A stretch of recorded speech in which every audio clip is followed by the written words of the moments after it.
5000 plus stocks listed है stock market में। ऐसे में एज अ बिगिनर मैं कैसे चूज करूं कि कौन सा स्टॉक अच्छा है और उसके अंदर मुझे इन्वेस्ट करना चाहिए। आइए देखते हैं।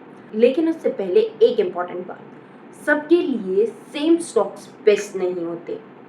जैसे कि मेरे फ्रेंड ने किसी एक स्टॉक में इन्वेस्ट किया, उसे प्रॉफिट हुआ, ज़रूरी नहीं है कि उस स्टॉक में अगर मैं भी इन्वेस्ट करती तो मुझे भी प्रॉफिट होता। अब आपका सवाल आएगा क्यों। सिंपल एग्जाम्पल, एक कार है जो ऑफ रोडिंग के लिए बनी है। मुझे ऑफ रोडिंग पसंद है तो वो कार मेरे लिए बेस्ट है। लेकिन आपको सिटी के अंदर कार यूज़ करनी है, तो क्या आप वही कार खरीदेंगे क्योंकि मैंने बोला कि ये कार बेस्ट है? नहीं। क्यों नहीं खरीदेंगे? क्योंकि आपका पर्पस डिफरेंट है। Same goes with the stock. मेरा रिस्क कैपेसिटी, मैं कितने टाइम पीरियड के लिए होल्ड कर रही हूँ, कितना इन्वेस्ट कर रही हूँ, उन सब के ऊपर डिपेंड करता है कि मेरे लिए कौन सा स्टॉक बेस्ट है।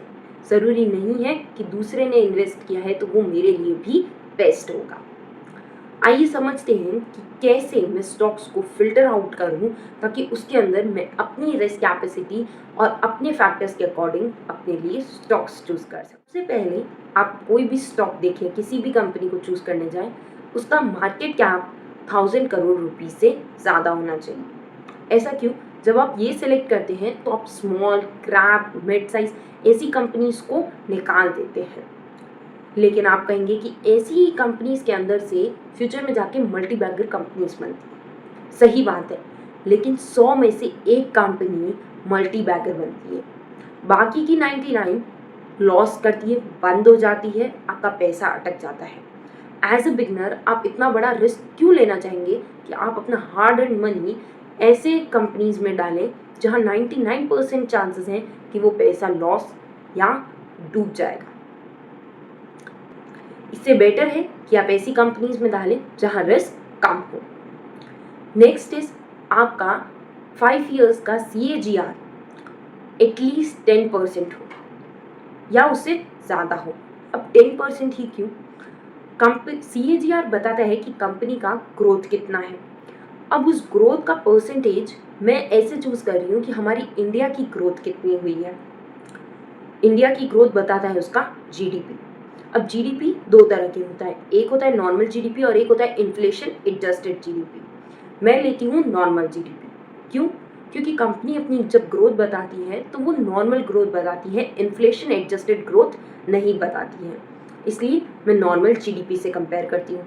अब इंडिया का GDP 10% है, यानी कि इंडिया 10% से ग्रो कर रहा है, तो जिस कंपनी में मैं पैसा डाल रही हूँ वो भी एटलीस्ट इस परसेंटेज से तो ग्रो करे जिस परसेंटेज से हमारा इंडिया ग्रो कर रहा है। तो इसलिए मैं 10% चूज करती हूँ। नेक्स्ट इज कि पिछले 5 साल का एवरेज रिटर्न ऑन इक्विटी किसी भी कंपनी का 20% से ज़्यादा होना चाहिए जिसमें मैं इन्वेस्ट करने जा रही हूँ। अब 20% क्यों? एक एक्सपेक्टेशन है कि जहाँ भी मैं इन्वेस्ट कर रही हूँ वो कंपनी कम से कम 20% तो मुझे अर्न करके दे मेरे पैसे जो मैंने इन्वेस्ट किए। अब मैं एक कंपनी में इन्वेस्ट नहीं कर रही हूँ, मैं बहुत सारी कंपनीज में इन्वेस्ट कर रही हूँ। तो ऐसी कुछ कंपनीज होगी जो 20% नहीं रिटर्न दे पाएगी मुझे, कम दे पाएगी, कुछ ज़्यादा दे पाएगी। तो एवरेज आउट होकर वो रिटर्न कम से कम मेरे पास 15% आए। उस 15% को अर्न करने के लिए मैं उस रिस्क को कैलकुलेट करके प्लस करके 20% चेक करती हूँ, राइट। नेक्स्ट इज कि पिछले 5 साल का एवरेज CFO अपॉन पैट 1 से ज़्यादा। अब CFO क्या होता है? कैश फ्लो फ्रॉम ऑपरेशंस, और पैट होता है प्रॉफिट आफ्टर टैक्स। ये रेशियो 1 से ज़्यादा हो। ये आपको क्या बताता है कि कंपनी ने जितनी सेल्स की है उतना उसका प्रॉफिट भी हुआ है। जनरली साल एंड होते होते कंपनी चाहती हैं कि उनका सेल्स बढ़े, इसके लिए वो अपना जो भी सामान है वो डंप करने की कोशिश करती हैं। डिस्ट्रीब्यूटर्स को या शॉपकीपर्स को कहती हैं कि आप अभी के लिए ये माल रख लीजिए ताकि उनकी बुक्स में उनका सेल ज़्यादा दिखे, लेकिन उतना ही उनको प्रॉफिट नहीं हुआ होता है। तो ये चेक करने के लिए कि जितना उन्होंने सेल्स किया है उतना पैसा भी उन्हें वापस मिला है और उसके अकॉर्डिंग उन्हें प्रॉफिट हो रहा है, ये चेक करने के लिए आप रेशियो चेक करते हैं CFO upon PAT and it should be more than 1। Next चीज़ जो आपको देखनी होती है डेट टू इक्विटी रेशियो। बहुत इंपॉर्टेंट है।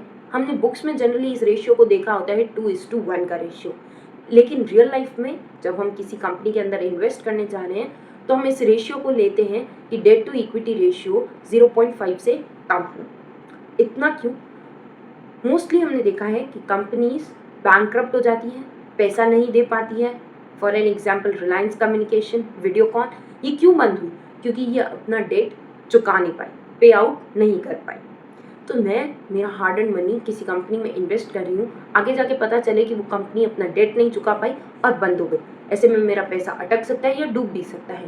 तो इसीलिए ऐसी कंपनीज जिनका डेट कम हो, डेट टू इक्विटी रेशियो बहुत कम हो, यानी कि 0.5 हो, तो ज़्यादा बेटर है, रिस्क कम है।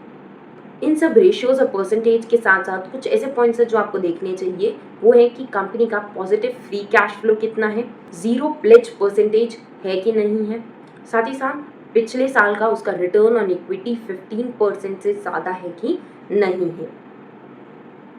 अलॉन्ग विद दैट, जब भी आप किसी भी कंपनी का ये 5 साल के एवरेजेस देख रहे हो, उनके सिर्फ एवरेज मत देखो, उनका 5 साल का डेटा भी देखो। क्यों? क्योंकि एवरेज तो अगर एक साल 100 है, दूसरे साल 20 है, तीसरे साल 50 है, चौथे साल 30 है, ऐसे करके भी एवरेज नॉर्मल की तरफ शो कर सकता है। लेकिन ये दिखाता है कि एक साल स्पाइक है, दूसरे साल बिल्कुल लॉस है, यानी कंपनी कंसिस्टेंट नहीं है। ऐसी कंपनी बेस्ट चॉइस नहीं हो सकती है। जब भी आप एवरेजेस देखें, उनका डेटा भी देखें कि जो भी प्रॉफिट है, ग्रोथ है, वो कंसिस्टेंट है या नहीं है, या सिर्फ कुछ सालों की स्पाइक की वजह से वो एवरेज आउट हो रही है। दूसरी चीज़ जो आपको देखनी होती है एवरेजेस के अलावा, वो है कि उस कंपनी का आने वाले 5 से 10 साल में क्या स्कोप है या नहीं है, या बंद होने वाली है। जैसे कि आईटी सेक्टर है, एआई है, इनका आगे 5 से 10 साल स्कोप है कि नहीं है, ये चेक करने के बाद उसमें इन्वेस्ट करने के बारे में सोचिए। Third thing, the most important thing is company का वैल्यूएशन, यानी कि जो स्टॉक्स की अभी प्राइस है वो सही है कि हाइड है कि लो में मिल रही है, वो चेक करना भी ज़रूरी है। तो इन फिल्टर्स से आप अपने लिए 20 से 25 स्टॉक्स ऐसे निकाल देंगे जो बेस्ट है, लेकिन उस बेस्ट में से आपको 2-3 सेलेक्ट करने हैं। वो 2-3 आप तभी सेलेक्ट कर पाएंगे जब आप उस कंपनी का वैल्यूएशन चेक करेंगे, उसका फंडामेंटल और उसका टेक्निकल एनालिसिस कर पाएंगे।